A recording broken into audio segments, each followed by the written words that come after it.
Hey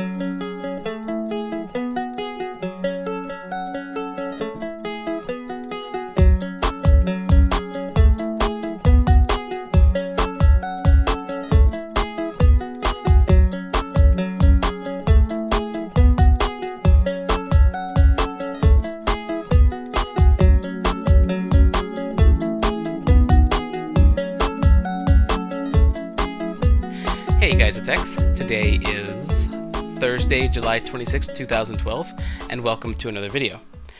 Today's video is going to be, or this video is going to be, the live editing of Half-Life 2 Episode 68. Remember, it's Thursday, July 26, 2012.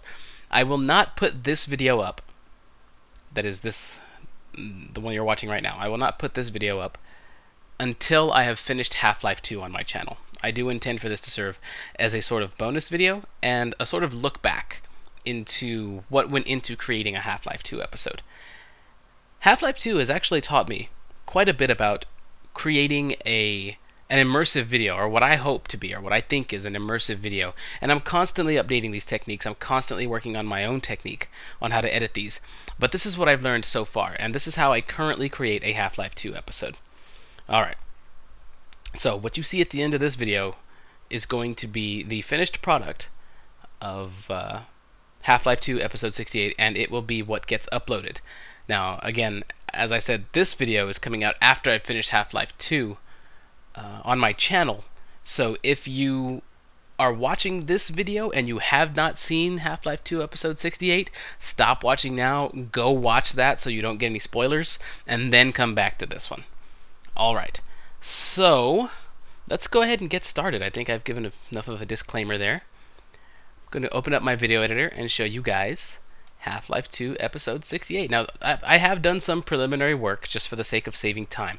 This is Half-Life 2 Episode 68 right here, and the rest of this is other raw game footage, and this is going to be Episode 69, and this is going to be Episode 70. So I've already broken them up into what their episodes are going to be. And so here's Episode 68, and I'm going to take the work area bar here and drag it to the end of Episode 68 because that's where we're going to be working with. Okay, so the biggest thing that I do whenever I edit a Half-Life 2 video is I focus a lot on the audio. And to me, the audio of a Let's Play video is incredibly important. It really is. The game, let's go ahead and say Valve, because it is Half-Life 2. Valve creates this game, and other game designers do this as well, but Valve creates this very, very immersive game, and everything in the game is designed to draw the player in. The sights, the sounds, the thoughts, the music, the characters, the weapons you use, all of it is designed to draw the player in and create this wonderful experience that we all know as Half-Life 2. And I've seen a lot of Let's Plays that just bring the volume down of a game so that the player can talk and, you know, the player's voice is not competing with the game sound for attention of the viewer.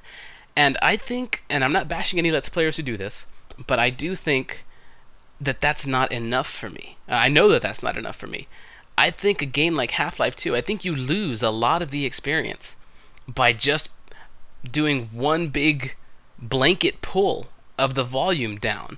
And I see so many video game videos that do this, and I do this in some of my videos too, but I have different reasons for doing it. For a game like Half-Life 2, where the sound is rich and important and there's dialogue and a lot of the tension is built by the sound, I really think Half-Life 2 deserves more than the attention people tend to give it. Yes, it is a lot faster to create a video by just pulling the volume down, like bam, okay, the volume's all the way down and now I can talk over it. Yes, it's a lot easier to create videos like that, but my goal whenever creating a video of any kind, Half-Life 2 especially though, my goal whenever creating a Half-Life 2 video is to take the game the way the designers meant it. That is the sights, that's the sounds, that's the character dialogue. I make sure not to talk over that. That is all that's I try and take the game as the developers meant it to be received, and I try and pass that through a YouTube video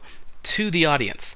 And with my commentary, I'm hoping to amplify that experience. I'm hoping to create a new take on the game that doesn't that doesn't hinder the game itself. I try and let my commentary or my narration. It can be called. You can go either way. I tend to call it narration, but I think commentary and narration have two different definitions, but they're interchangeable. You can really use them. I won't go into that here. You can really use one for the other at this point, though. But I do like my commentary or my narration to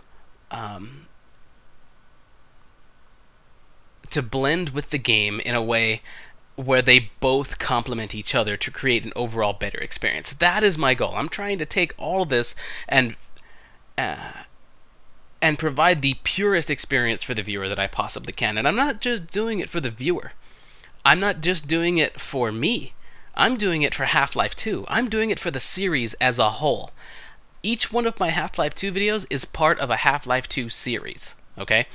And that series, I hope to do the entire series from start to finish justice with every single video that I do.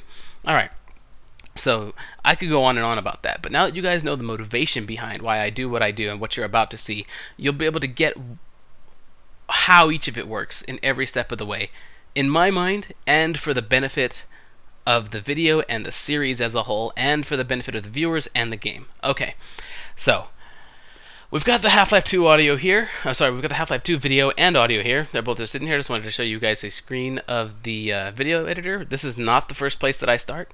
Of course, I've got the game, and I've got the audio that I recorded during gameplay.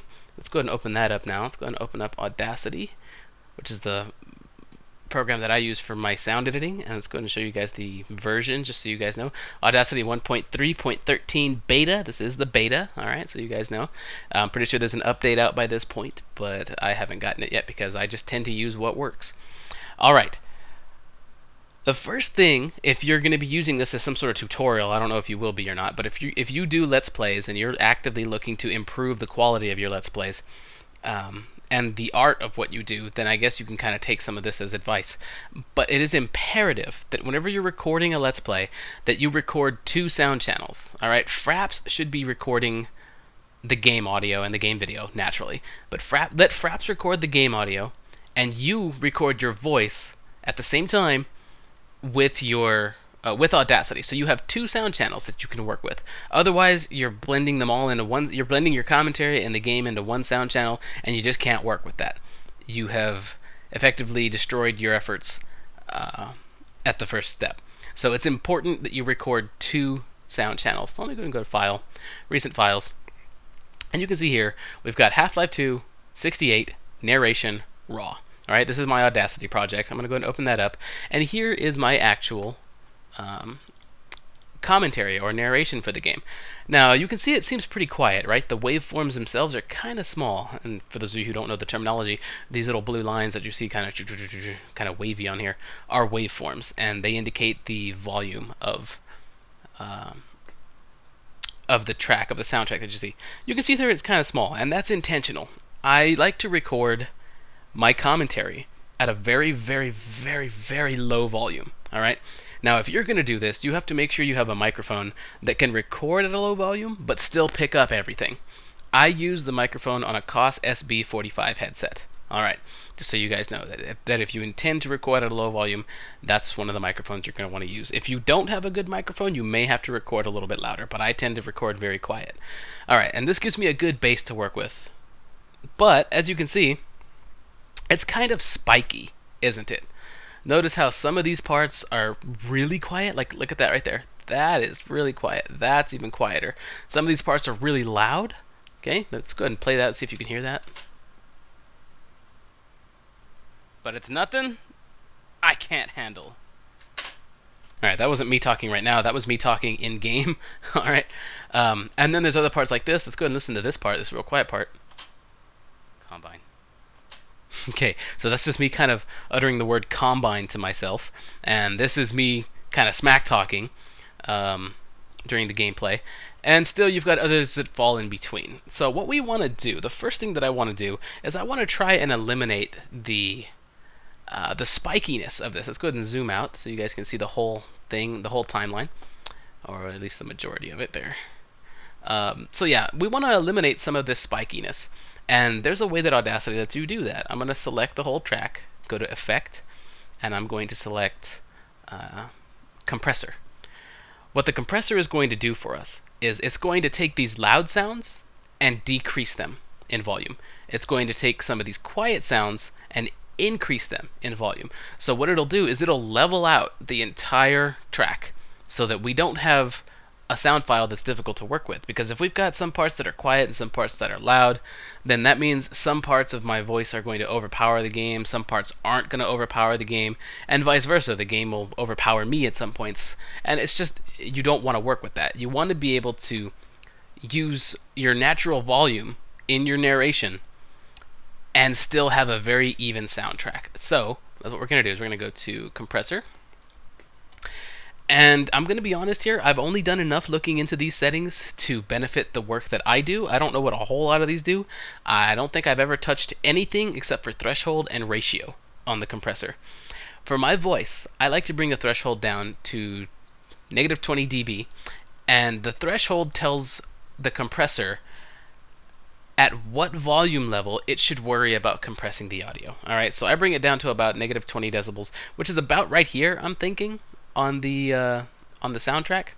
You're going to, if you're going to do this yourself, you're going to have to experiment with exactly how high you want the threshold to be. The further left it is, now don't quote me on this, but the further left it is, the quieter it will. Yeah, the further left it is, the quieter it'll start looking at. It'll start looking at the lower ends of the waveforms, the quieter ones, before it starts looking at the higher ones. So I bring it over to about -20 because I want it to mostly compress the louder volumes and bring them down more so than the lower volumes and bring them up. Alright, so I bring it to about -20, and the ratio is the other important setting here that you're going to want to pay attention to. What the ratio means, well, what the ratio dictates is how much exactly the compressor is going to compress your audio.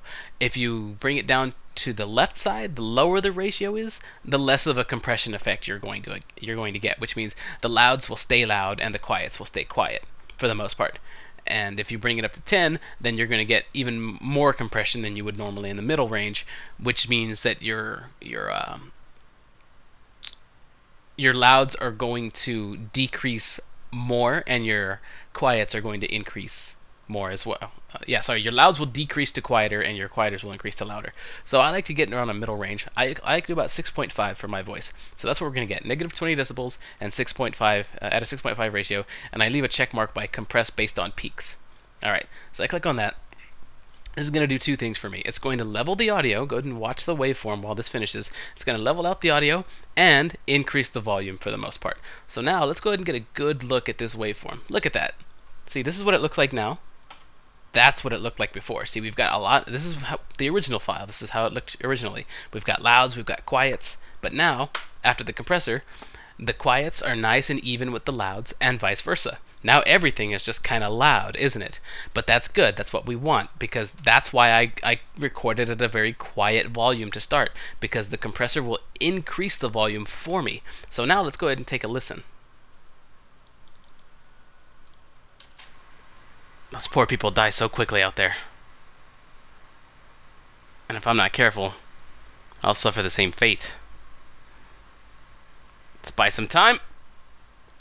That was a great part for me to zoom in on. That was me talking quietly, and then there was a loud part too where I'm like, let's buy some time. I actually said that louder than I said this, but the compressor made it so that they're both the same volume, and it sounds natural.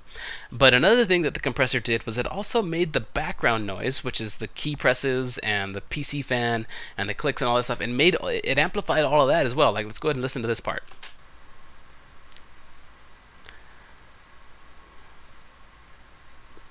You can hear the PC fan back there. So what we're going to want to do is we're going to find a nice sample of noise. Okay, that's a good sample of noise right there. Everything that I just selected on the timeline is noise. The second effect that we're going to apply now, under the effect menu, is the noise removal tool. We're going to select noise removal and get noise profile. See, we've already selected some noise. This button, which we've just clicked, tells Audacity that this is noise. So now we're going to select the whole track, go back to the noise removal prompt, and then hit the OK button, and that's going to remove noise from the entire track. Everything that sounds like noise, it's going to remove it. I don't know if I've changed any of these settings very much, so I'm not going to comment on them at the moment. So anyway, the noise removal tool, we'll go ahead and remove the noise here. Let's go ahead and give that some time.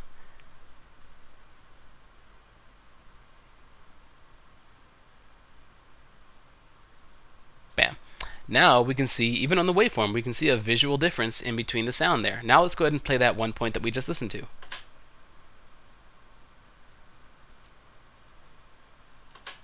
Drastically quieter if it's there at all. Okay, so here we have our narration file. Nice and smooth, nice and compressed, nice and smoothed out, and the noise has been removed. So what I'm going to do here is I'm going to go ahead and file and save the project as, and we're going to go ahead and call this narration base. All right.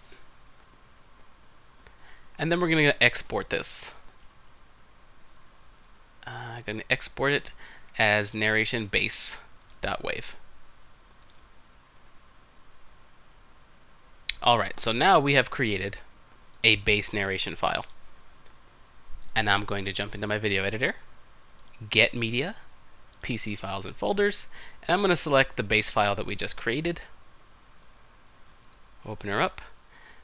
Adobe Premiere Elements 8 brings it in, and then I drag it to the narration track here in the video. So now we can actually get a little bit of a preview of what exactly is going to be going on here. Let's jump to some point, just some random point in the video. Okay, here's a good point. Let's go ahead and play it. And just a little bit of a note for you guys: whenever I do play this, it's going to be a little choppy. The sound might be a little choppy. The video might be a little choppy. That's because I'm currently recording with Fraps, because I'm recording, this video that you're watching right now, and that kind of slows down Adobe Premiere Elements while I'm playing this. Normally, when I'm not recording with Fraps and I'm just editing, I get a nice smooth video. It's really easy to work with, but it's kind of choppy here because I'm recording at the same time. But you should still be able to get a good idea of what the game and the narration sound like together now.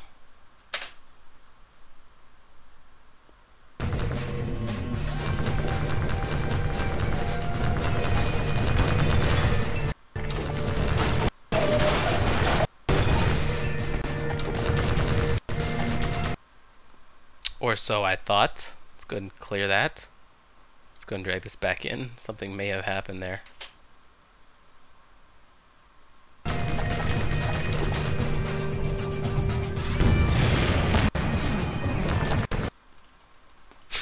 Sometimes things like this happen. This is just another one of those hiccups when editing.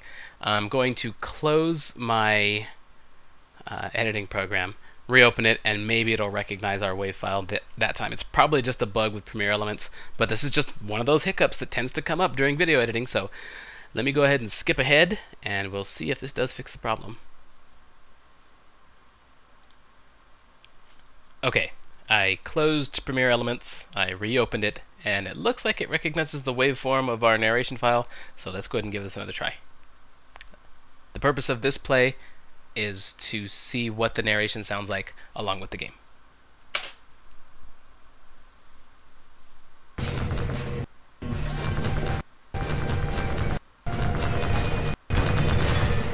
These poor people die so quickly out there. And if I'm not careful, I'll suffer the same fate. Spice. Okay, so now we see it's working, which is good. But you'll notice that even after the volume increase of my voice, the game is still overpowering my voice for the most part. I mean, you can make out what I'm saying, but the game is way too loud. You could not possibly do the whole video like this. It would just, your voice would just get drowned out in too many parts. But the problem is we can't just pull the volume down, can we? Because let's go ahead and zoom in on the timeline here. Look at this. Look at the waveform for the game. See, the waveform is nice and big here. That's because the volume is pretty high. There's a lot going on. There's music playing in the background.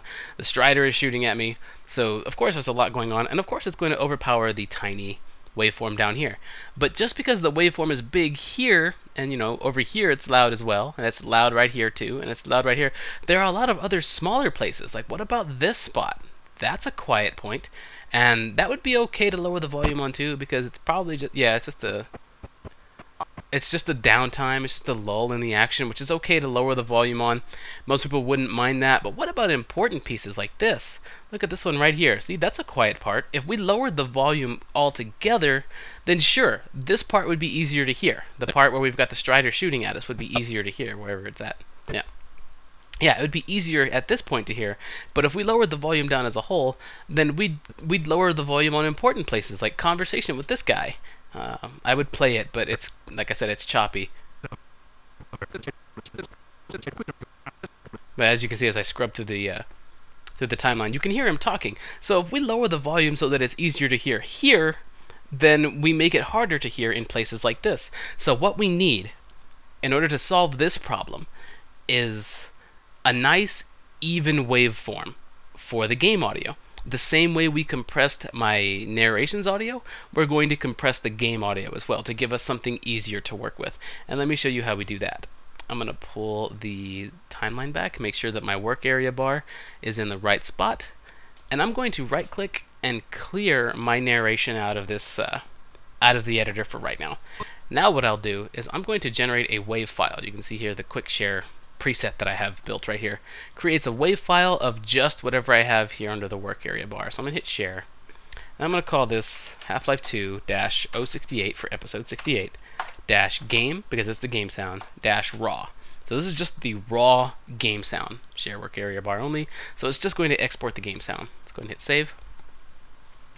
And here goes Adobe Premiere Elements 8 doing its thing, rendering an audio file based on the game sound that we will then drag into Audacity, and we can work with it at that point.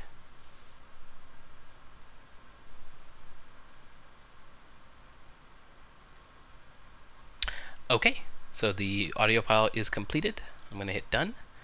Now we're going to go and minimize Adobe Premiere Elements 8, and here is our game file.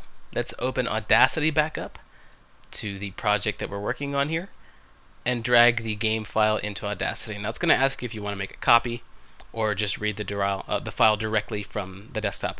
You don't want to use the direct one. Go ahead and make a copy and hit OK. Looks like my desktop background just changed too. Yay! Okay, so let me maximize that. So now we've got a stereo track, and this is the game's audio. Again, spiky, right? You've got some quiet points, you've got some loud points, and sure, that kind of stuff is important, but we want to give everything an equal bit of importance so that we can then account for our narration. Alright, so here we go. Let's go ahead and just pick a random spot again. I think we were about, I don't know, about right here or so at that point that we just checked on. Let's make sure it sounds the same here.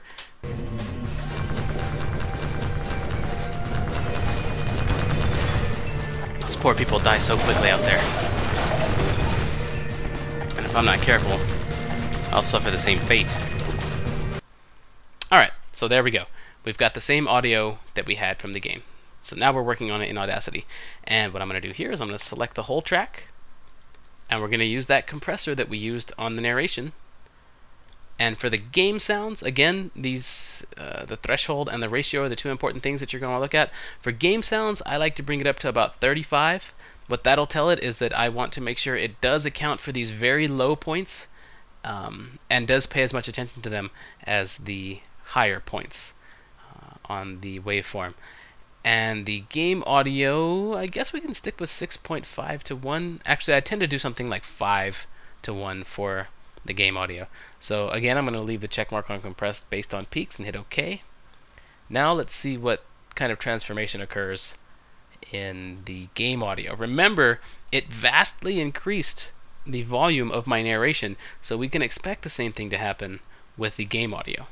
Bam, there it is. Now you can see it is less spiky, but it's a lot louder. We don't even want to play it like this. If you're wearing headphones, it could possibly blow your ears out. So be very careful. If you do want to play it like this, here is a gain slider. You can decrease that before you play it. I like to keep it at 0. I like to not mess with the gain slider if I don't have to. I figure the gain is a temporary volume increase or decrease just for testing or things like that. But in any case, so it is a lot less spiky now, which is exactly what we wanted. Again, here it was before, or it's supposed to be. I hit Control Z. Control Z. Yeah, here it was before. See, it's a vast difference between the low points and the high points, and here it is now. Not as much of a difference. Now we can even that out even further if we left it at 6.5 to 1. But I like the quiets to be a little bit quieter in the game than I do with my narration, so I brought it down to 5 to 1 as far as the ratio is concerned. Alright, well, obviously we're not going to mess with it with its volume that high. So I'm going to select the effect menu again, go to amplify, and we still have the track selected. And it wants to know how much I want to amplify the sound. Well, I don't really want to amplify it, do I? I want to decrease it. So I'm going to enter a negative value here. Negative 12 is about where I want to be. You know what? Let's go ahead and do negative 14. Do one better, or two better in that case. So negative 14. What this is going to do is it's going to decrease the volume of the whole track, or anything that you have selected. There we go. That looks a lot better, doesn't it? See, now we've got a nice even waveform. And this is a whole lot easier to work with. No longer do we have to worry about the Strider parts being much louder than the conversation parts. No longer do we have to worry about NPC dialogue being drowned out by my voice or anything like that, because we've got a nice even sound. Now let's go ahead and see how the whole thing sounds now. Those poor people die so quickly out there. And if I'm not careful, I'll suffer the same fate. Buy some time. Keep moving. Sounds a little bit better, just the slightest bit. That's because we haven't done any kind of volume changes just yet. All we did was even it out and then made it about the same volume that it was before. Okay, but here is the benefit of that. Here there's some conversation with an NPC here. Let me go and zoom in and make sure I get to the right point. Yeah, here there's some conversation with an NPC. So now, even though the louder part, which was the fight with that Strider, where I was running away from that Strider, is still a little overpowering, we get this for conversations. Greetings, soldier. Dr. Freeman, it's a mess out there. This close to the Citadel, they've turned the streets over to Striders. I think we can push them back if we can just get to high ground. We're almost to the Citadel wall, Doc. I don't know how the hell we're gonna breach it, but you made it this far. I'm sure you'll think of something. Well, I do have a PhD from MIT. You see, my voice and his voice sound kind of even now. And we achieved this by decreasing the sound of the Strider fight and not affecting this. It's all nice and even. So that's a big point. I can't stress that enough. So now that it is nice and even, we want to get it to a point where the game volume is just the tiniest bit under my narration as a whole, you know, just a little bit. So here's that gain slider that I was talking about. I'm going to bring this down by about 5 decibels. I think dB is decibels. I hope I'm using the correct terminology there. I'm going to bring it down by about 5 dB, and that's going to decrease the entire volume of the game track. So things are going to get a little bit quieter, but that's okay. That itself is just temporary. Now let's see. I think it's about the 250 mark where we've been testing things out. I like that point because it's got background music, got a lot of noise, a lot of action. Alright, so now let's see how this particular part sounds. Let's see if it sounds a little bit easier to hear me over the Strider fire, yet still keep the intensity of the firefight. Those poor people die so quickly out there. And if I'm not careful, I'll suffer the same fate. See, that sounds a lot better. That's probably about where we want to be at right there. So the negative 5 dBs, the negative 5 dB value is about where we want to be. So I'm going to select the whole thing. And sometimes you have to do this a few times to get it just where you want it. But this time we happen to hit it about where, at just about the right spot. So, well, we did decrease that to about negative. Let's see what the conversation point sounds like. T. Dr. Freeman, it's a mess.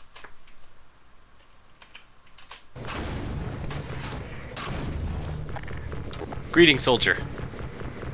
Dr. Freeman, it's a mess out there. This close to the Citadel, they've turned the streets over to Striders. I think we can push them back if we can just get to high ground. We're almost to the Citadel wall, Doc. I don't know how the hell we're gonna breach it, but you made it this far. I'm sure you'll think of something. Well, alright.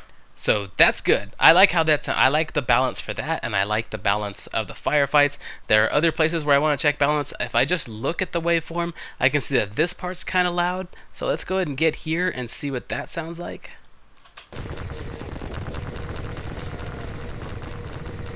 Please move. I don't think that was an actual gunship. I think that was a transport. It sounded like a gunship, but if it was a gunship, I imagine it would have stuck around. That transport must have brought in that second Strider, because this first one is the only one that's been wandering around until now.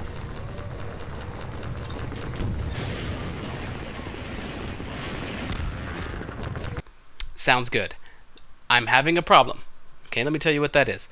Whenever we decreased the volume to make the point at 250 sound pretty good, so we decreased it by about 5 dBs, decibels, whatever. We increased it by about a value of 5. This part right here, now all that stuff that we just listened to, that is an intense firefight. It's supposed to be loud.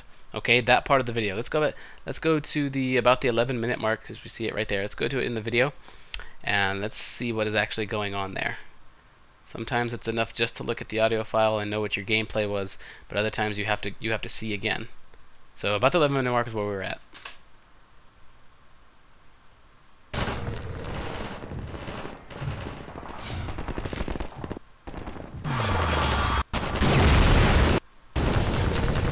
Okay, see, so we quieted all of this down by about a value of 5, and I don't think that's good enough. I don't think that's where we want to be, because that is a loud firefight. It's supposed to be intense, and the volume of the firefight is supposed to draw the player in, and therefore I want to transfer that experience over to the YouTube viewer and let it draw them in as well. So I'm going to go ahead and increase the volume again by about 2. And I don't even need to preview this. I know we're good. So remember, we weren't good at 5, but we are good at about 3. All right, so what I'm going to do is I'm going to select the whole waveform again, go to Effect, and Amplify one more time, and do -3 as the volume decrease that I want to do for this particular sound file. So now we've managed to maintain the volume of the firefights, and so we keep that intensity, and we haven't damaged the conversation or anything else that goes on in the sound file. So here we go. Here is our game sound file now. We're good. This is what we want right here. Well, actually, not quite. We're still not 100% where we want to be, right? What I want to do now is I want to File, Export, Half-Life 2. I'm going to call this Game Base. So now we've got a base file. Oops, no. Sorry, I did that wrong. We're going to select the track, File, Export Selection, because we don't want to export the whole thing. But we're going to export the base game file and say OK. So now we're creating another WAV file, and this is a replacement for the audio file in Adobe Premiere Elements 8.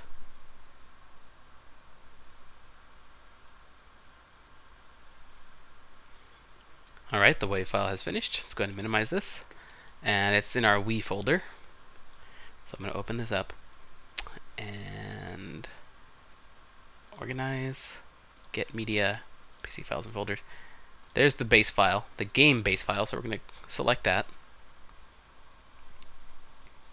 Okay, now we're going to hit Control-Z, because remember the last thing that we did was remove our narration base file, so we get it back by using Control-Z. Now I'm going to select the game file in Premiere, right-click it, and then I'm going to remove audio, delete audio. Alright, so the game has no audio anymore because we're going to take our base game file that we just made in Audacity and swap it out. So now, actually I don't know if, because it doesn't say a waveform, let's see if we actually have volume. Shot. Okay, so it does have game volume, that's good. Even though we don't see the waveform, we don't really need to here. Okay, so we do have game volume, we've got my narration volume, and now the next thing that I do, now that I've got a good even game track and a good even narration track, is I like to listen to the whole thing from start to finish, all 17 minutes of this. I listen to the whole thing from start to finish, and I like to make notes about certain points in the audio that I should pay special attention to. Now, one point that we've been looking at is about the 250 mark with this strider right here. So let's go ahead and go through this.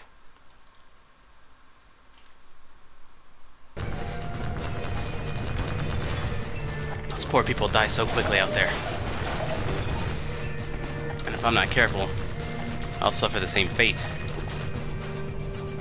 Let's buy some time. Keep moving. Oh! Yeah, of course. Surrounded. Alright, think. Maybe I can get under him with a stunning blow. Howdy! No, that's just not gonna work. He'll trample me. Alright, sounds pretty good. Now, what I'm going to do, I'm still not 100% satisfied with it, because there are certain points in every video where I do have to pay special attention with the volume and make some fine-tuned tweaks and things like that. What I'm going to do is I'm going to watch this whole thing, and I'm going to make a series of notes in Notepad about what needs paying attention to or what needs changing. So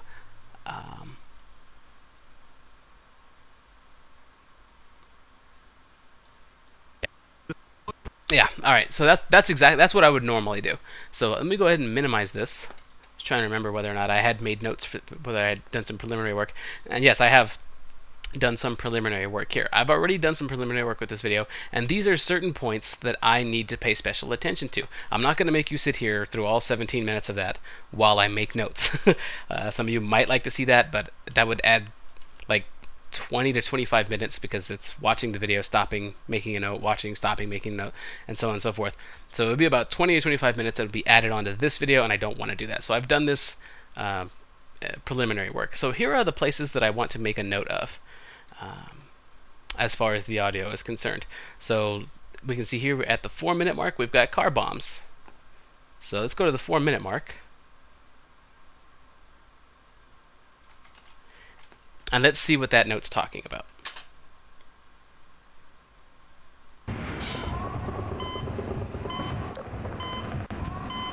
I'm finding it difficult to express just how hesitant I am to proceed in that direction. Okay, you hear how those cow bombs? Moo, boosh. You hear how those car bombs are, the beeping that leads up to them, obviously, is, they're a little too loud. They're just a little bit louder than my voice while I'm talking, which is okay for the most part. I mean, some people would be happy with that. It's something that you might be able to overlook, and I do want them to be audible, so I don't necessarily want to quiet the whole experience down, but they are still a little bit louder than my voice. I don't have to do anything right now about this, but it's important that I do account for that in a little bit. And let me show you how I do such accounting. But before that, let's go ahead and take a look at, I'm not going to show you all these notes, but let's go ahead and take a look at 620 for I ate something bad.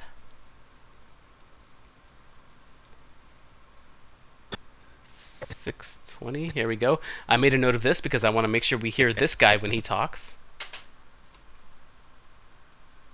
You guys stay here. I think I ate something bad. Give me a med kit. Here, take this med kit. Okay, see?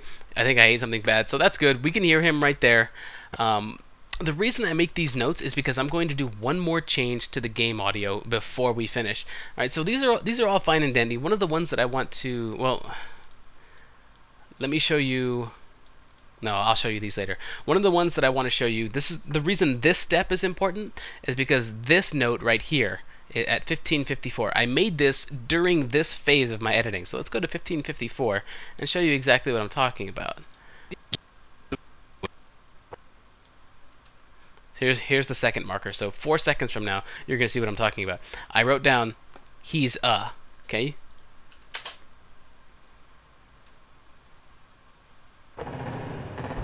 He's a...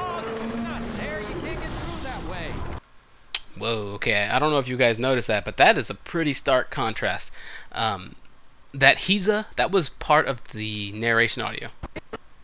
That's right there. That's me talking in the game narration. I say he's while Barney is trying to talk.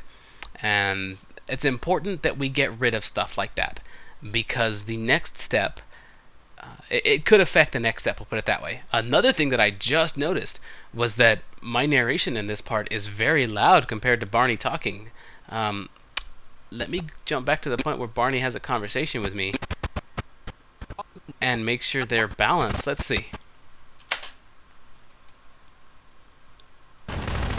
On it, Barney. Yeah. Dog came crashing through the plaza, knocking over walls, and I think he's looking for Alex. He seems to have it set in his head that she's in the Citadel. I figured Alex wouldn't want him getting any deeper in trouble, but hell, you try stopping him. Okay, we're good there, actually. I'm okay with the balance there. Again, there's still a little bit of work to do, and I'll show you guys in just a sec what that's all about. But that whole "he's a" part, that's got to go, because listen how loud it is, and it's not a completed thought. I didn't ever finish that thought in my narration. It just shouldn't stay. Hey, He's a... not there. You can't get through that way. All right, now let me show you why this would affect the next part of the editing process. Now I'm going to take this and I'm going to delete this file, delete this narration, sorry, this game audio that we just added. We just added it, and I'm going to go ahead and get rid of it. We're not going to use that one. That is not the completed sound file yet. That's why I called it base. All right, so let's go ahead and open up our Audacity project again. Overall, the whole point of that last little sequence, the whole point of that last segment of editing, was to make sure that I was okay with the sound volume overall, which I am. It sounds pretty good. But there are still some parts that are that kind of get in the way of each other. I do want the game to be loud. I do want the game to be audible in the points where it's important. Example, the firefights are supposed to be intense. There's supposed to be a lot of noise going on there, but I should also still be audible no matter what's going on. So what I'm going to do is I'm going to select the Half-Life 2 game track again, and I'm going to go to Effect. And you don't want to do this until you're happy with the overall volume, which I am. But I'm going to go to Effect, and I'm going to go to Auto Duck. Okay? What this tool does is it looks at the track beneath the track you have selected. In this case, the track I have selected is the game track, and the track beneath it is my narration. So it's going to look at my narration track, and anytime this threshold is met right there, anytime this track is louder than about 30, this track is going to be quieted down. Okay, so basically every time I talk, the game audio is going to be brought down by this amount. So you can choose how much it is. So I like to keep it very subtle, and you see before you talk there will be about 0.30 seconds.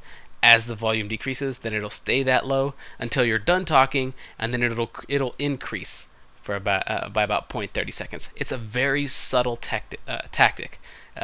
It's a very subtle tool. Now you can screw this up royally. If you do something like this, then it's going to be very noticeable what you're doing, and the viewer is going to get a jarred experience. If you misuse this, or if you don't use this right, you can mess up your audio. You can mess up the experience for the viewer. What I like to do, because I'm pretty happy with the sound overall, I like to go no further than -5. -5 is where it starts to get a little noticeable. But in this case, we've done a pretty good job with our balancing before this, so I'm actually going to make it -3. Okay, so this is going to tone down the loud noises and loud firefights of the game so that my voice can surpass them. But when I'm not talking, the game is going to be just as loud as it should be, and it's going to keep the intensity of the moments at all the right times.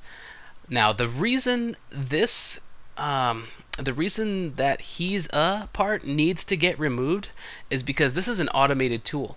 This is going to go through the whole thing, and any time I'm talking, it's going to decrease some audio up here, and that can kind of screw with the end product. So I'm going to go to that "he's a" part, which is probably about right here. All right. Yep. Right here. He's a... There we go. So I'm going to select that, and I'm going to go to, I think it's File, maybe it's Edit. It's Control L. I don't know what the menu option is. There's one called Silence Audio. See, Control L. I usually just select it and I hit Control L. Bam, that part is gone. Now I'm no longer saying "he's a" in that part. Dog wants to do. Hey, dog, not there. See, that's good. Now that part of the audio is gone, which means this part is not going to get silenced by our auto duck tool. So that's how come we have to do that preliminary part where we listen to the whole thing first and make notes. That's important so that you can remove any stuff and you preserve the integrity of the game audio when you're done. Alright, so now let's go ahead and select it. And sometimes in some of these Half-Life 2 videos or any other video, there are a lot of these notes. Sometimes there's a lot of things that I have to pay attention to. And in this case, we're lucky. There was just one that I had to silence or remove. Sometimes I even have to move slightly little bits of my dialogue around so that they don't get in the way of NPC dialogue. But I don't really remove whole parts of what I say or anything like that, or I don't move them around too much. I just move them a little bit, like maybe fractions of a second, so that an NPC can start talking right after I do, or I start talking right after an NPC, or what have you. In any case, now that we've got that one little hitch removed, we're going to select the game track again, go to auto duck. Like I said, this one's pretty good already. I'm going to make it -3. Again, keep it very subtle. Don't go beyond 5. Even 5 may be too much in some points. But that's about where we want to be at it right now. So let's go ahead and hit OK. Let's let the auto duck tool do its thing. I'll be back with you guys in a sec.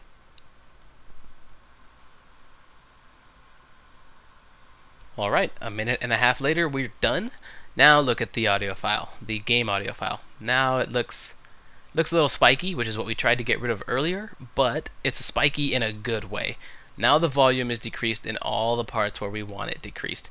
Notice how it's lower here when I'm talking here, and during this silence of mine, this game gets louder, so that the game audio gets louder, so that the viewer can get the full effect. Let's go ahead and take a look. And if you weren't actively looking for the sound change, because you're going to be looking for it now, we both are. We're going to listen to this, and we're going to see if it sounds good. But for the average viewer, those who see this going on, who are just watching the video, there's almost no way that they would notice that this is actually happening, because this kind of thing happens in movies. This thing kind of happens in TV shows.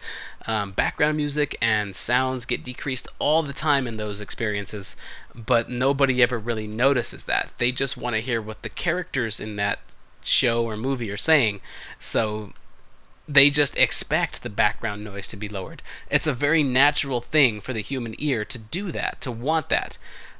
We're going to be listening for it now, but on average, the viewer watching is not going to notice, and that's what we're hoping for, which is why we hope to keep it subtle.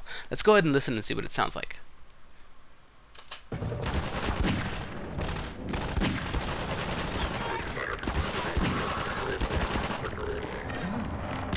Alright, we can't stay down here forever. They're just going to wear us out. Sure thing, Gordon. You guys stay here. I think I ate something bad. Give me a med kit. Here, take this med kit. Thank you. Oh, there you go. I don't know why you told me you ate something bad. What do you want me to do? Send you home early or something?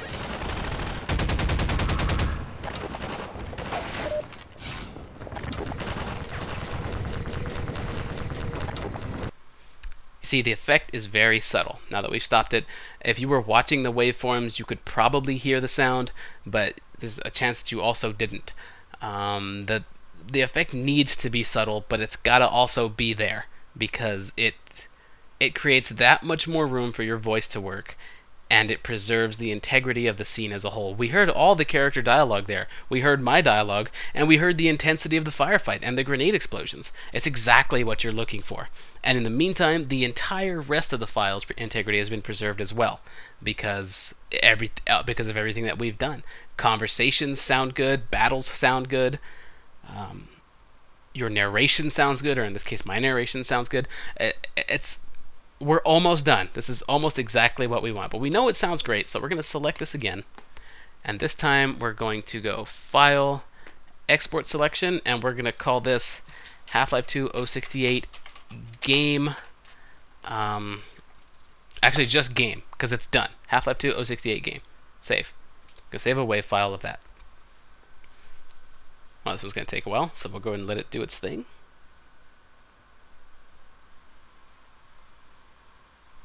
Okay, we're done. Well, we're done creating the finished game file. I'm going to go ahead and minimize this. And now, let's get media again. select the game file we just created,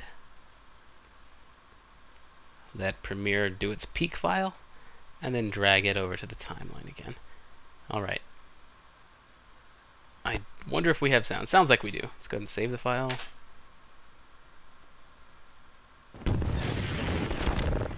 Okay, we do have game sound. Again, we couldn't see the waveform here. Premiere Elements likes to do that to me sometimes. I don't know why. But yeah, so now we've got the finished game file. So this is exactly how we want it. Let's go ahead and take a listen to some random spot, like right here, I guess. Hey, it's Freeman! You're not leaving without me. Freeman? Oh. Well, we're leaving without him. Oh! Alright, they know exactly where we are, guys. This is bad.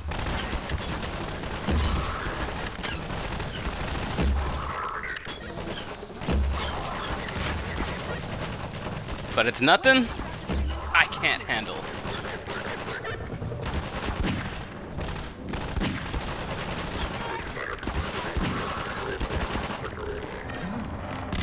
Alright, we can't stay down here forever. They're just gonna wear us out. Sure thing, Gordon. You guys stay here. I think I ate something bad. Give me a med kit. Here, take this med kit. Thank you. Oh, there you go. I don't know why you told me you ate something bad. What do you want me to do? Send you home early or something?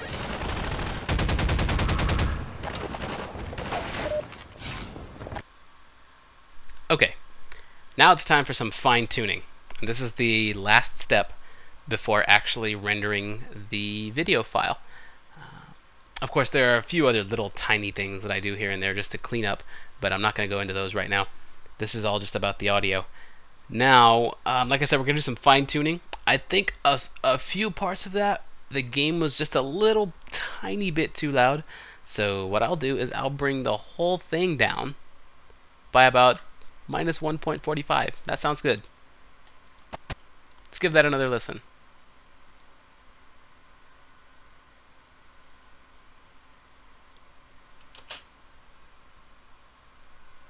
You're not leaving without me. Freeman? Oh. Well, we're leaving without him. Oh! Alright, they know exactly where we are, guys. This is bad.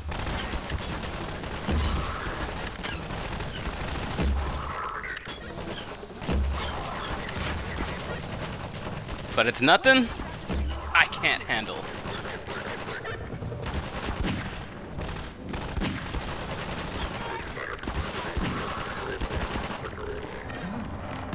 Alright, we can't stay down here forever. They're just gonna wear us out. Sure thing, Gordon. You guys stay here. I think I ate something bad. Okay. I am happy with that overall volume. That's good. We're still fine-tuning though. This is where the notes file comes into play in a major role. Let's jump back to the beginning of the video. Save the file again. I've gotten in the habit of hitting Control S after everything that I do in this program. Just Control S, Control S, Control S. Just constantly save your work. Alright, now the reason I made this is because I realized that we've done a lot of volume decreasing and balancing in the game file.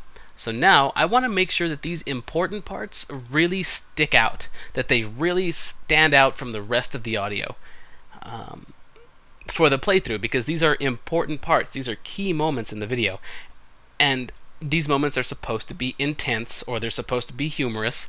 They're supposed to affect the player in some way, and therefore I want it to affect the viewer in that same way. And I don't want the changes that we've done to hinder or to dampen the integrity of those moments. So let's go ahead and jump to that first moment. And actually there's another moment that I'm just now thinking about that needs to get added. The conversation with this guy, I need to make sure this is loud enough for everybody to hear. It happens right at the beginning of the video. He says some pretty important stuff. So what I'm going to do is let's go ahead and listen to it first, and then I'll show you how I'll fine-tune it. Greetings, soldier. Dr. Freeman, it's a mess out there. This close to the Citadel, they've turned the streets over to Striders. I think we can push them back if we can just get to high ground. We're almost to the Citadel wall, Doc. I don't know how the hell we're gonna breach it, but you made it this far. I'm sure you'll think of something. Bam. I pause right after he's done talking. What I'm going to do is I'm going to select the game's audio file and add a keyframe right here. He has just finished talking. Now what I want to do is I want to jump a little bit forward, just a tad, just a little bit, and add another keyframe. And now I'll jump back to the point where he started talking.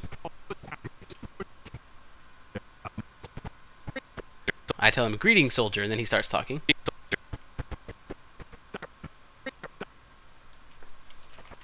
There it is. I'm going to add a keyframe just before he starts talking, and then just a little bit before that keyframe. Now we've got 4 keyframes here. And I'm going to drag the middle part of the volume upward, because I want him to be a little bit louder than the editing that we've done. Because I still want him to stand out. He's saying stuff, and I want it to be important. So I'm going to drag this up to about, let's say an additional 3.2. Sounds good. Now let's hear what he sounds like. His voice should be maybe even a little bit louder than mine, but just about even. Let's hear. "Greetings, soldier." Dr. Freeman!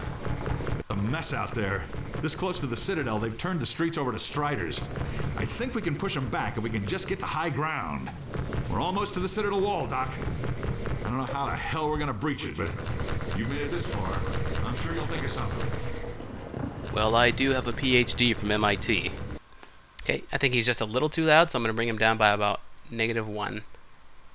We were at 3.29, now we'll be at 2.33. And I think he'll be perfect at that point. And the reason I created so many keyframes is because whenever you drag up that middle portion, the keyframes on the outside maintain the volume of the rest of the clip. You see, we haven't affected the beginning or the rest of the clip either. Instead, it creates a nice slow fade, a nice slow drop back to the volume that we edited to. That way we don't screw with the integrity of all the work we've just done. Control S.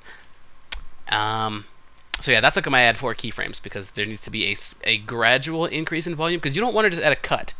That's very noticeable. If the volume suddenly increases, it jars the viewing experience. You want a slow gradual increase, and then he gets to talk, and then a slow gradual decrease. So that's why I add those keyframes. So let's go ahead and hear him one more time now that I've readjusted the volume, and he should be perfect. Sure. Dr. Freeman! It's a mess out there. This close to the Citadel, they've turned the streets over to Striders. I think we can push them back if we can just get to high ground. We're almost to the Citadel wall, Doc.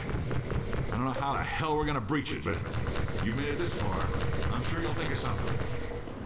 Well, I do have a PhD from MIT. So from the looks of things, we may be a little SOL IMHO. We have to get to the horse! I'm not gonna lie. I have no idea what "get to the horse" means. Okay, so that's about where we want to be with that. To be honest, I think maybe he needs to be brought down to just +1. He may just be good at his normal point, but +1 is good, 1.24. I think he needs to be just a slightest bit quieter. He may have been fine at just 0.0, but I still want to give him some emphasis, so we'll leave it at that. Alright, my notes file says at 4 there's car bombs. Alright, so let's go ahead and jump to the 4-minute mark. Okay, it's around the 4-minute mark that we first start hearing them.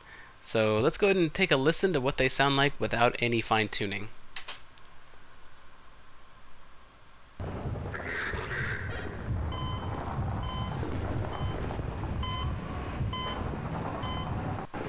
Car bombs. I'm finding it difficult to express just how hesitant I am to proceed in that direction. Do you guys remember earlier how whenever I said how we were here last time before we did the auto ducking, the car bomb was just a little bit too loud? Now it's just where we want it to be. I don't have to do any fine-tuning here.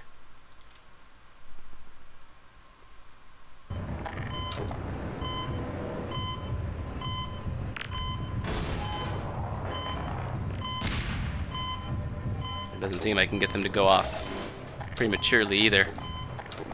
So, let's spring the trap. There it is.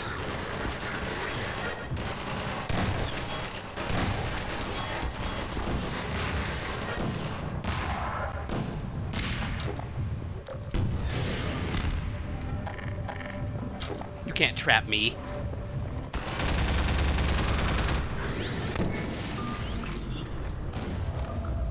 Trapping me is like trying to trap a jackrabbit. Except this jackrabbit's got like 14 different guns. Maybe less. I don't know the exact count of how many weapons. I might want to pull the overall volume on the game down just a little bit more. Let's see where we're at right now. We're at -1, so I don't want -3. Yeah, -3.19.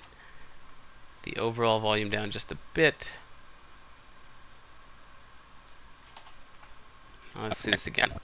So yes, we did a blanket decrease of the entire volume because I think some of these firefights are still just a tad bit too loud during talking. They will still be as loud as we need them to be when we're not talking, but I think the narration still needs to overpower just a little bit more.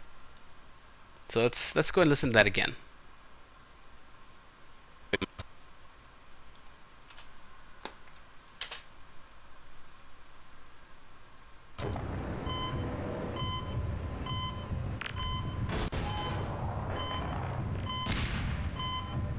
It doesn't seem I can get them to go off prematurely either. So, let's spring the trap. There it is.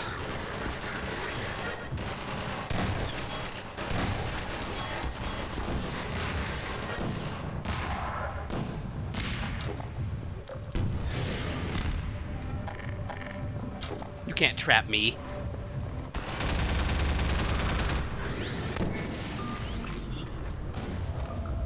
Trapping me is like trying to trap a jackrabbit.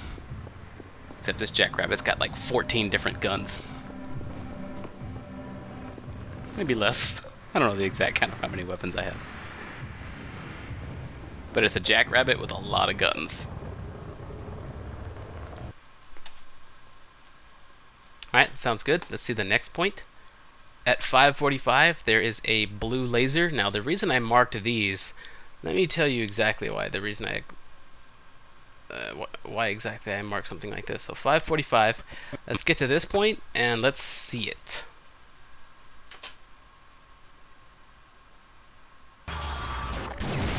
Oh! Alright, they know exactly where we are, guys. This is... Okay, those are important parts to me. Because these Striders, they are these massive creatures, these giants that rain death upon mankind. And their primary weapon is that machine gun that they launch at everybody, but they've also got this very powerful laser that we don't see a whole lot of. I mean, each one tends to use it maybe once, maybe a few times, but it destroys terrain. It's overall just this very powerful, deadly weapon, and it's one of the things that is supposed to strike fear in a player's heart, and it's something that should add intensity for a viewer watching. And we don't want to quiet something like that down too much. We want to let that keep its power. So what I want to do, I'm going to go ahead and reverse this. Whoa. Whoa. Alright, as the debris falls, I'm going to make a keyframe in the audio. And then I'm going to go a little bit further out. Exactly where we are, guys. This is... There we go. Make another keyframe. I'm doing exactly here what I did before. I'm going to go to the point just before the blue laser.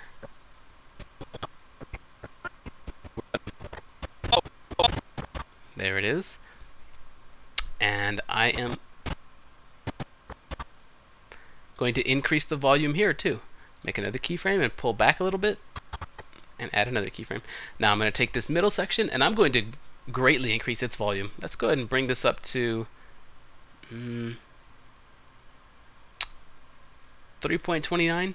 That's a pretty nice little jump in volume. What this is going to do is it's going to increase the volume during the laser charge up, and then we're going to be at max volume during the explosion, and then as the debris falls, we're going to decrease the volume a bit.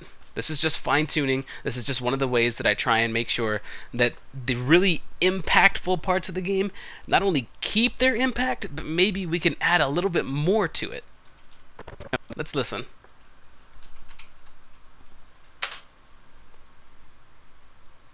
Without him. Whoa! Alright, they know exactly where we are, guys. This is...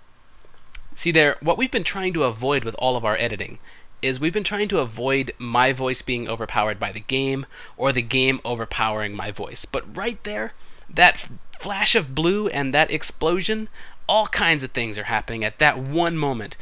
At that point, the game does get louder than my voice, and I want that to happen. I want that explosion to be louder than what I actually sound like. Because put yourself in Gordon's shoes right there. What if you and I were standing in this position, and that explosion goes off? If I go, whoa, they know we're here, you're barely going to be able to hear me through the explosion, and I want that same effect here. I want that explosion to sound louder than what's going on around you, because that will create the same sensation that you would experience in game and if you were actually in this position. So we get that charge up laser sound, that and then the boom. So you get the sound, you get the impact, the screen shaking, you get the explosion, you get the debris falling. So you're getting a very visual impact from this, and you're getting a very audible impact from this. And not only that, but because of the way that we've blended my voice and lowered it, or well, made it lower than the sound of the explosion itself, you're getting an overall just I don't know if I'm using the term visceral correctly here. You're getting a visceral experience. Is that right? Let me well, you're getting, somebody tell me if I use that right or wrong or not. but you are getting a very drawn in experience as a result. And I've made notes for each of these blue lasers. We're going to do that for each of them in here because I want them all to be important. They should all be intense. Alright, but the next note is at 620, and he says, I think I ate something bad. So let's go to 620. Should save. Every time Premiere starts doing something weird, I like to save. Alright, so this guy's going to say, I think I ate something bad. Okay, it's supposed to be funny because I'm pressing my E key on him to try and get him to give me a medkit.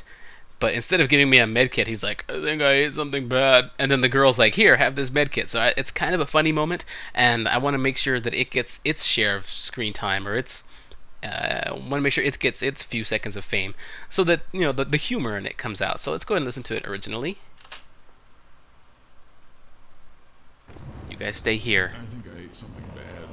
Give me a medkit. Here, take this med kit. Thank you. Oh. Okay, so he eventually does give me a medkit too. But overall it's funny, but he's still pretty quiet. You know, overall, that was a pretty quiet little sound from him. So let's go to the point. Again, we're going to add these 4 keyframes around this little section, and then we're going to decrease the volume again. And actually, this is probably a good point where I can add the keyframe. So 1 keyframe on the inner set, 1 a little further out. Now let's go back to the point just before it all happened.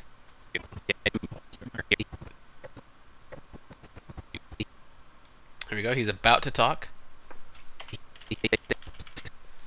So again, these 2 keyframes. 1 here, and then 1 just before. And then we're going to increase this part by about 3 again. No, let's increase it by about 2, because I don't want it to be as loud as an explosion. Let's increase it to 2, not by 2, but 2.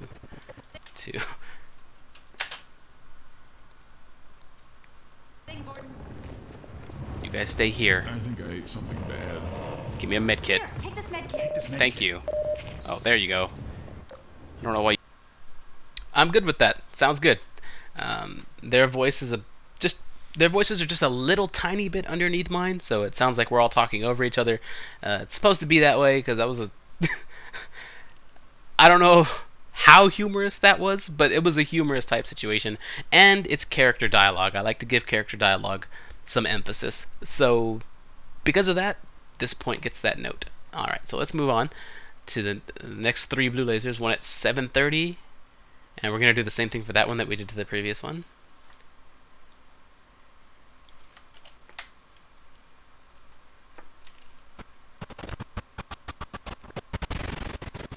There it is.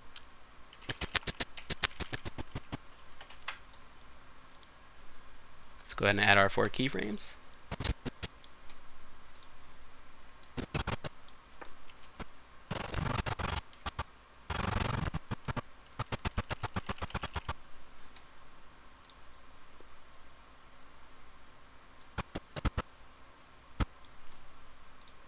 they are. And it helps to zoom in on the timeline. I probably should have zoomed in at this point to make it easier to add the keyframes in the right parts, but sometimes I work on an exploded view of the timeline, or a further view of the timeline, just because I'm accustomed to working with these small pixels. But if you're not, then you can zoom in on whatever timeline on whatever program you're using. Anyway, let's go ahead and bring this up. Again, 329 is where we brought the last one up to, I believe. Let me make certain. Yeah, 329. Okay, so here we are, and let's see how that laser sounds. Not much I can do to save my own squad mates. We're like fish in a barrel down here. Sounds good, I like it. There's another one at 827. Let's get to that one.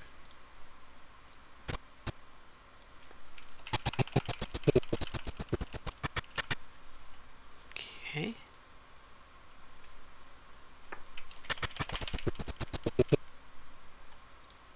Add our 4 keyframes. Let's zoom in on the timeline.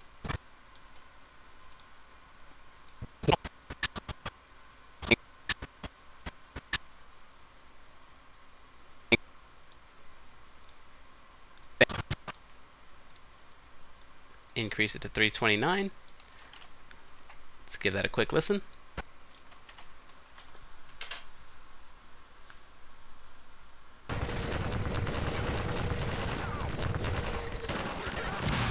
Thanks. Oh! Well, barring that grenade, I guess it's a good thing there was that 1.5 foot thick, flimsy, broken wall between me and that colossal laser. Okay. And then finally, one more blue laser at 1107. So let's go ahead and go there. I'm telling you, taking those notes is important. Scary close shot. Maybe it's a little before. Yeah, okay, it's like 1106.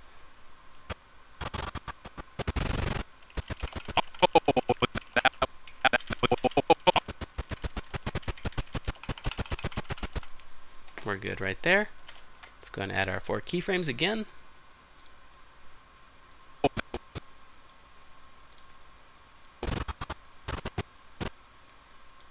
I love that scene right there.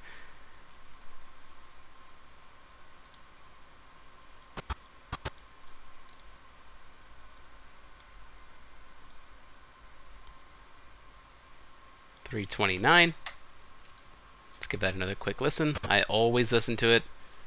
Always listen to it.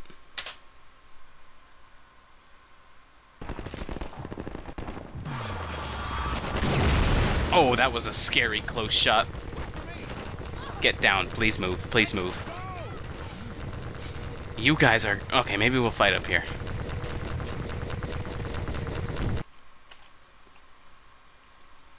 Alright.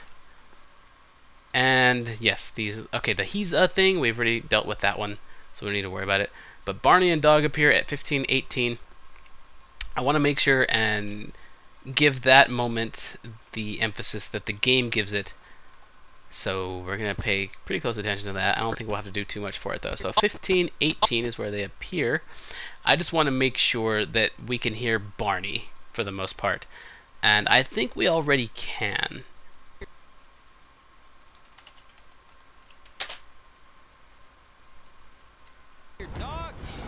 Barney, Dog!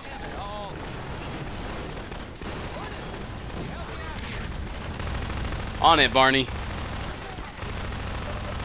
Yeah. Dog came crashing through the... Okay.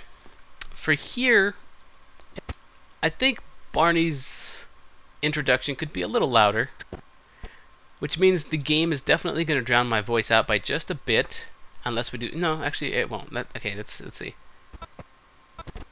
Okay, so here comes Barney and Dog.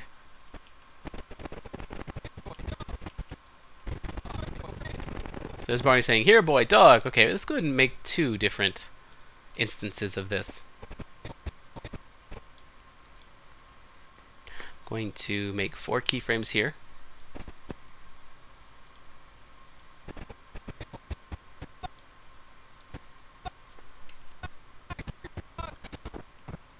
Okay, he goes, "Come back here, Dog." And after that, Barney.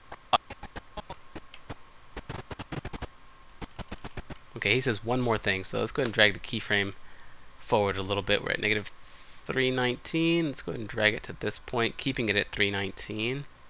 There we go.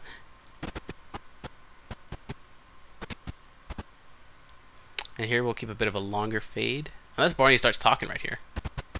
No, he doesn't. Okay, so we'll give this a bit of a longer fade out. And bring it up to... He's a little further away, so I am going to bring it up to the same sound that I brought up the blue laser explosions, which is 329. Because Barney's a little further away, I want to make sure he's audible. And I'm purposely giving it a slower decrease in volume than other decreases have been, because I want to make sure his dialogue is heard and that there's a smooth transition into the combat that's about to occur. And in a moment, when he starts talking, I'll give him more volume again. But for the most part, I don't want the gunfire to overpower my voice, which is why we're going to give this scene 2, maybe even 3 of these volume increases. So let's hear how that sounds.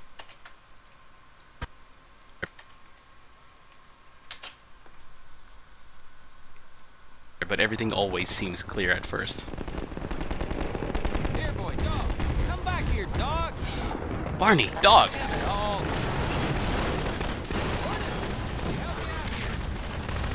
On it, Barney. Yeah. Dog came crashing through. Okay. So that little firefight kind of made things difficult to balance, but I think we came out okay. And now we're going to give Barney his proper volume. Dog came crashing. Yeah. I like to put a keyframe just before we start hearing him talking, which is right here. So here's a keyframe. Bam. And a little before that, we'll start increasing the volume. Now let's see how long he talks. And I think we can actually just leave this whole part fairly loud, because it's pretty important. Barney's doing a lot of talking, dog's moving a portion of this divider or this barrier right here, and there's a lot going on. There's not a lot of firefighting going on, so we don't have to worry about the game overpowering my voice, or combat overpowering my voice. So the rest of this should probably just be pretty loud. So let's see where exactly, as we scrub through, we should decrease the volume, if anywhere.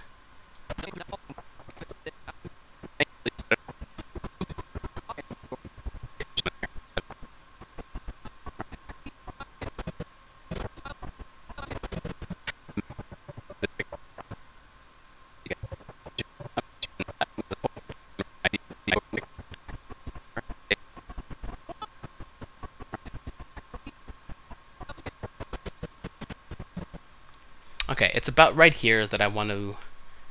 yeah, it's about right here that I want to decrease the volume. So let me step forward right here.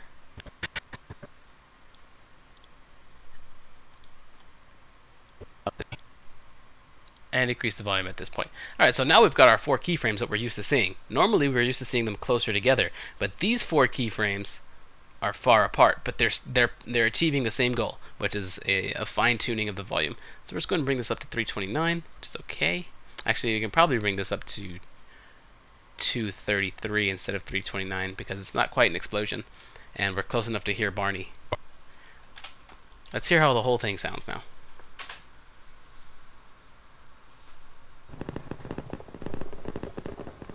Well, everything seems clear, but everything always seems clear at first. Here, boy, dog. Come back here, dog. Barney, dog. Damn it all.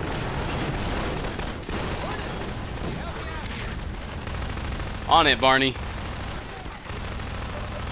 Yeah. Dog came crashing through the plaza, knocking over walls, and I think he's looking for Alex. He seems to have it set in his head that she's in the Citadel. I figured Alex wouldn't want him getting any deeper in trouble, but hell, you try stopping him. No, thank you. I have absolutely no desire to stop Dog from doing whatever it is Dog wants to do. Hey, He's a... dog, not there. You can't get through that way. Alright, here we heard that he's a part. Now, if you remember, in our Audacity file, we removed that around here so that it didn't affect the auto-ducking process, but we didn't remove it from the actual file that we're using. So let's go ahead and do that now.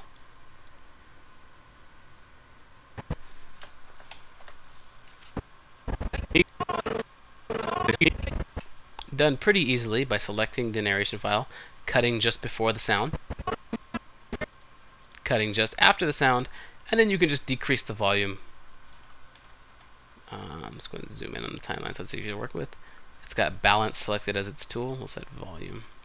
And we decrease the volume by negative infinity decibels, so basically totally mute it.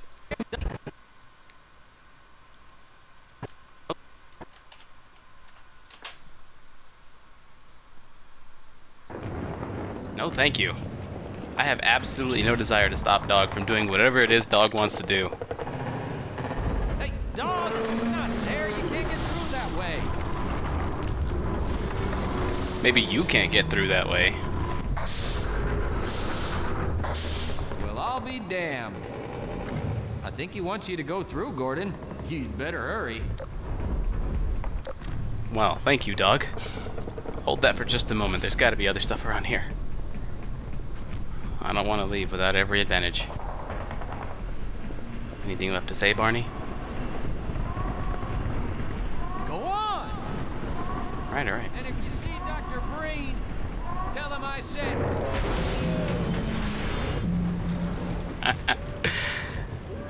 I'll give him the message, Barney. Well, I'm no stranger to this type of situation.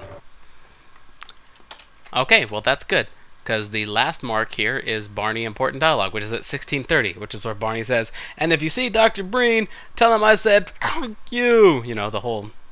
You're supposed to hear the sound of Dog closing up the hole he just opened while Barney is saying the word, you know, saying the F word. So you're not really sure he's saying the F word, but you can kind of imagine he's saying the F word. So yeah, that's the humor of that part. And we covered that with this volume increase right here. I just wanted to make sure that was audible. So that's good. We're good. That's exactly where we want to be. So here is our completed video right here. There's just a little bit of cleanup that I want to do. Part of the cleanup is what I have just done. All of the sound editing that we have just done, I have done with a headset on.